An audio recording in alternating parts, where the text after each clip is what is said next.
In the name of Allah, the most beneficent and the most merciful. Welcome back to Seekh learn succeed. Seekh learn succeed में खुश आमदीद। उम्मीद है कि आप सब लोग खैरियत व आफियत से होंगे। तो गाइस, पाकिस्तान का इस वक्त सबसे बड़ा मसला जो है वो लोड शेडिंग है। यानी कि पाकिस्तान के बाज़ इलाकों में 18 से 20 घंटे जो है वो बत्ती गुल रहती है, इलेक्ट्रिसिटी जो है आपको नहीं मिलती, जिसकी वजह से आप गर्म पानी पीने पे मजबूर हैं, गर्म लोग खाने पे मजबूर हैं और इसके अलावा भी लोग जो है गर्मी से मरे जा रहे हैं। तो क्या आपने सोचा है कि इतनी बड़ी शॉर्टफॉल की वजह क्या है पाकिस्तान में? हालांकि कुछ लोगों का कहना तो ये है कि हमारे पास 32,000 से लेकर 37,000 मेगावाट की प्रोडक्शन कैपेसिटी है। हालांकि हमारी डिमांड साइड तो सिर्फ़ और सिर्फ फ़िलहाल जो है वो 22,000 मेगावाट है और ज़्यादा से ज़्यादा जो डिमांड होती है वो 28,000 मेगावाट होती है। तो इतनी तो हमारी प्रोडक्शन कैपेसिटी है, तो किस वजह से फिर ये शॉर्टफॉल है? आइए आपको आज इसकी पूरी की पूरी डिटेल बताता हूँ और साथ ये भी बताऊँगा कि किस तरह हम लोड शेडिंग के प्रॉब्लम से छुटकारा हासिल कर सकते हैं। तो इसके लिए जुड़े रहिए चैनल से।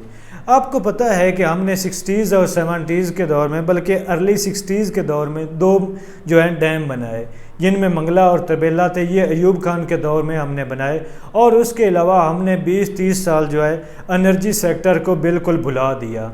फिर आकर हमने 90s में आके कुछ MOs साइन किए, जिसके बाद हमने कुछ IPP प्लांट यानी कि इंडिपेंडेंट पावर प्लांट जो है ना वो लगाए, जिससे हमारी जो एनर्जी का क्राइसिस है वक्ती तौर पे ज़रा टल गया। अब आप अगर देखें तो ये 20 से 30 साल में हमने, चूँकि उससे पहले हमने हाइडल पावर लगाए थे यानी जो पानी से बिजली बनाते हैं, लेकिन उसके बाद जो 90s में हमने थर्मल की तरफ थोड़ा सा स्विच किया। अब आप देख रहे होंगे कि ये वक्ती तौर पे तो मसला हल हो गया, लेकिन फिर मुशर्रफ के दौर में ज़रा ये मसला जो है गंभीर हुआ और फिर जरदारी के दौर में तो इसने इतना तूल पकड़ा कि आज से भी ज़्यादा जो है संगीन हालात तब थे। यानी 18 घंटे, 20 घंटे, इवन 24 घंटे जो है बिजली नहीं आती थी। फिर नून लीग की हुकूमत आई और इन्होंने इस मसले को हल करने के लिए थर्मल पावर प्लांट्स बहुत से लगा दिए, जैसे साहिवाल और इन एरियाज़ में, थल में, थरपारकर वगैरह में हमने बहुत ज़्यादा थर्मल पावर प्लांट्स लगा दिए। अब ये सुनने को तो बहुत ज़्यादा फैंसी लग रहा है कि हमने अचानक जो है बिजली के मसले पे काबू पा लिया, हमने इलेक्ट्रिसिटी की सप्लाई जो है पूरी कर दी, लेकिन असल में इसके और ज़्यादा जो हमें मसाइल का सामना करना पड़ा वो आप सोच भी नहीं सकते, जो खासकर हमें अभी मसले फेस करना पड़ रहे हैं। एक तो हमने जो हाइडल पावर से थर्मल पावर की तरफ शिफ्ट किया, यानी कि हमने फर्नेस ऑयल की तरफ शिफ्ट किया। अब फर्नेस ऑयल के 2-3 प्रॉब्लम है। एक तो ये कि ये इन्वायरमेंट को ज़रा ख़राब करता है, लेकिन इन नून लीग वालों का कहना ये है, या फिर हमारी जो प्रीवियस गवर्नमेंट थी PTI से प्रीवियस, उसका कहना ये है कि हमने वो इन्वायरमेंट फ्रेंडली पावर प्लांट लगाए। लेकिन इस पर दूसरा बड़ा जो क्रिटिसिज्म है वो ये है कि हमारे पास अपना तो ना इतना तेल है, ना हमारे पास इतना कोयला है, तो हमारे तो ये सारा का सारा जो फर्नेस ऑयल है हमें इंपोर्ट करना पड़ रहा है। चूँकि ये इंपोर्ट करना पड़ रहा है तो इससे हमारा इंपोर्ट बिल जो है वो बहुत ज़्यादा बढ़ रहा है। तो इसलिए ये थर्मल पावर प्लांट्स हमारा कोई रेशनल डिसीजन नहीं था। दूसरी बात आ जाती है कि अगर रेशनल डिसीजन ये नहीं था तो फिर हम किस तरफ स्विच करें। और एक बात जो पहले मैंने आपको बताया कि हमारे पास कैपेसिटी तो 37,000 मेगावाट प्रोडक्शन की है, लेकिन हम क्या है सप्लाई जो कर पा रहे हैं वो 23,000 या इससे भी कम सप्लाई कर पा रहे हैं। इसकी सबसे बड़ी वजह यह है कि हमारी जो लाइंस हैं ना, जो ट्रांसमिशन लाइंस हैं, उनमें फॉल्ट है, क्योंकि वो पुरानी ट्रांसमिशन लाइंस हैं और उनमें कैपेसिटी नहीं है 23,000 से ज़्यादा जो इलेक्ट्रिसिटी है वो सप्लाई करने की। और फ़िलहाल जो आपने इतना बड़ा क्राइसिस देखा इलेक्ट्रिसिटी का, उसकी बड़ी वजह भी ये है कि इस वक्त हमारी जो प्रोडक्शन हो रही है वो 15,500 मेगावाट हो रही है और इस वक्त जो हमारी डिमांड है वो 22,000 मेगावाट है। तो हमारी एक तो प्रोडक्शन नहीं हो रही और दूसरा जो प्रोडक्शन हो रही है उसमें भी लाइन लॉसेस इतने ज़्यादा हैं और ट्रांसमिशन लाइन कास्ट इतनी ज़्यादा है कि इलेक्ट्रिसिटी बहुत ज़्यादा जो है वो वेस्ट हो जाती है। हमारी ये जो इतनी बड़ी जो गैप है इसको मीट हम क्यों नहीं कर पाए? हालांकि पिछली हुकूमतों ने भी यही फोकस किया कि प्रोडक्शन जो है बढ़ाते गए। CPEC के अंदर भी हमने प्रोडक्शन साइड पे ही जो है या सप्लाई साइड पे ही फोकस किया, लेकिन जो ये चेन है कि जिसके ज़रिए हमने प्रोड्यूस तो कर लिया, अब उसे किसी ज़रिए ले भी तो जाना है, वो हमारे पास जो ट्रांसमिशन लाइंस हैं उन पे हमने अभी तक कोई भी तवज्जो नहीं दी। और दूसरी बात ये कि हमने इलेक्ट्रिसिटी स्टोरेज पे भी तवज्जो नहीं दी। जो प्रोड्यूस होनी है वो ट्रांसमिट होनी है या फिर ज़ाय होनी है, हम इलेक्ट्रिसिटी स्टोर नहीं कर पा रहे। ये दो वजूहत हैं इस वक्त हमारी जो सबसे ज़्यादा जो लोड शेडिंग में। और तीसरी बड़ी वजूहत ये है कि इंटरनेशनल मार्केट में जो है ऑयल प्राइसेस बहुत ज़्यादा बढ़ गई हैं और हुकूमत जो है उसके पास इतने पैसे नहीं हैं कि वो मैसिव लेवल पे जो है ऑयल की इंपोर्ट करे और इन फर्नेस कंपनीज़ को दे कि वो जो है प्रोडक्शन करती रहें इलेक्ट्रिसिटी की। तो इस वजह से 17 से 27 जो हैं पावर प्लांट्स वो कुछ टेक्निकल इश्यूज़ की वजह से और कुछ जो है फर्नेस ऑयल की अदम दस्तयाबी की वजह से जो बंद हो गए, जिसकी वजह से पाकिस्तान में लोड शेडिंग का एक या इलेक्ट्रिसिटी का एक बहरान पैदा हो गया। अब इन चीज़ों को हम किस तरह जो है टैकल कर सकते हैं, किस तरह हैंडल कर सकते हैं? इनको हैंडल करने के लिए हमें थोड़ी सी लॉन्ग टर्म पॉलिसी चाहिए होंगी।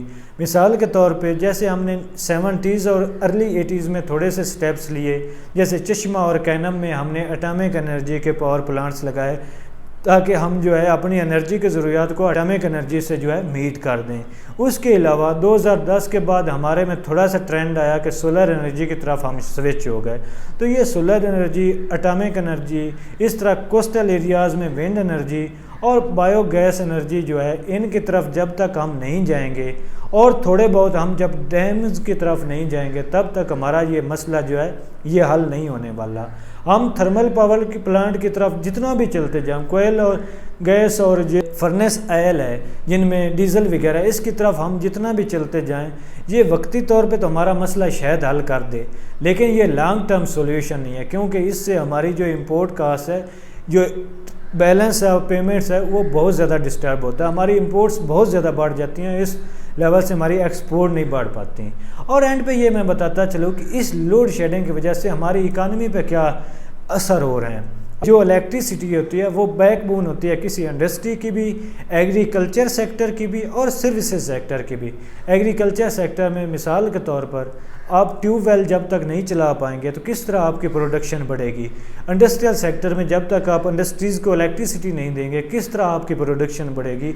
और सर्विसेज सेक्टर में जब तक आप इलेक्ट्रिसिटी नहीं देंगे, उनके एसीज़ नहीं चलेंगे, उनके लैपटॉप वगैरह नहीं चलेंगे, तो किस तरह आप जो है यकीनी बना सकते हैं अपनी ग्रोथ को। तो इसका जीडीपी पे भी बड़ा नेगेटिव इम्पैक्ट है। और अगर आपके इंडस्ट्रीज़ जो हैं वो नहीं एक्सपेंड होती, उनको आप इलेक्ट्रिसिटी नहीं देते, तो वो तो अनएम्प्लॉयमेंट क्रिएट करेगी, लोगों को शेड ऑफ करती जाएगी। और दूसरा बड़ा मसला कि अगर आप कोल वगैरह की इंडस्ट्रीज़ लगाते हैं, कोल वगैरह के आप पावर प्लांट लगाते हैं, तो वो तो बिजली आपको 18 से 20 रुपए पर यूनिट कास्ट पड़ती है। और अगर आप पानी से बिजली बनाते हैं तो वो 4 से 5 रुपए आपको पर यूनिट कास्ट पड़ती है।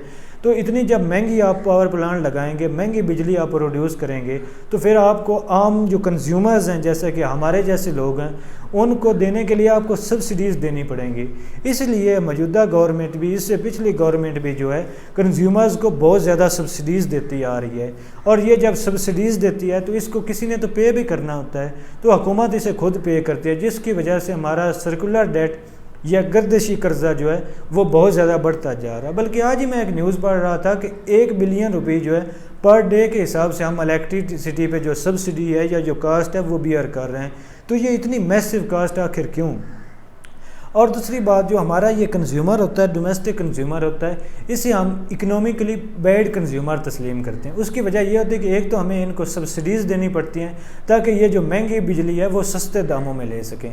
और दूसरा ये होता है कि इनकी गर्मियों में डिमांड बहुत ज़्यादा बढ़ जाती है, जबकि सर्दियों में इनकी डिमांड बहुत ज़्यादा कम हो जाती है।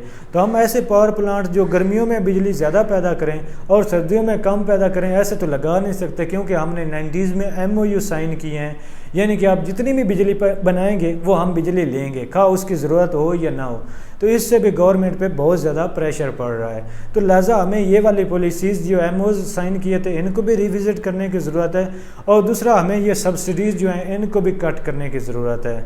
और तीसरा, जो कि सबसे इम्पोर्टेंट भी है, कि हमें लाइन लॉसेस पे सबसे ज़्यादा फोकस करना होगा, क्योंकि प्रोडक्शन हमारी ऑलरेडी बहुत ज़्यादा है। तो प्रोडक्शन के बजाय हमें लाइन लॉसेस, ट्रांसमिशंस पे और बिजली की जो थेफ्ट है इस पे हमें कंट्रोल पाना होगा। जैसे 2015 और इसके बाद जो है आपने मीटर देखे होंगे, ये ऑटो जो रीडिंग वाले मीटर हैं ये वाले आए, और इससे बहुत ज़्यादा जो है आपकी बिजली की थेफ्ट जो है वो रुक गई। इसी तरह अभी भी गवर्नमेंट को चाहिए कि वो इस तरह के इकदाम करे ताकि ये वाले जो मसाइल हैं चोरी के और इस तरह के वो ज़्यादा कम हो जाएं। और तीसरा जो एंड पे के जो डिफ़ाल्टर हैं नेपरा और इनके या वापडा के जो डिफ़ाल्टर हैं जिन्होंने बहुत ज़्यादा जो पैसे देने हैं बिजली जो इस्तेमाल करते आए हैं, खा वो गवर्नमेंट के इदारे हैं या प्राइवेट इदारे हैं या कोई प्राइवेट पर्सनल्स हैं, तो उनके खिलाफ भी क्रैकडाउन होना चाहिए और उनसे भी पैसे जो हैं वो रिट्रीव करने चाहिए। और गवर्नमेंट को इतनी मैसिव लेवल पे जो सब्सिडीज़ हैं वो नहीं देनी चाहिए। उम्मीद है कि आपको ये शॉर्ट सी वीडियो जो है ये पसंद आई होगी। अगर वीडियो पसंद आई है तो चैनल को सब्सक्राइब भी कीजिए और दोस्तों के साथ ये वीडियो या इसका लिंक शेयर भी किया करें ताकि हमें थोड़ी सी मोटिवेशन हो और मैं इंशाल्लाह मज़ीद भी फ्यूचर में ऐसी अच्छी अच्छी वीडियोज़ बनाता रहूँगा।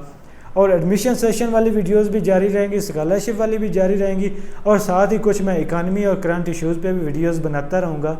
तो उम्मीद है कि आप दोस्त मेरा साथ भी देंगे और ये वीडियोस देखते भी रहेंगे, अपनी कीमती आराय भी देंगे।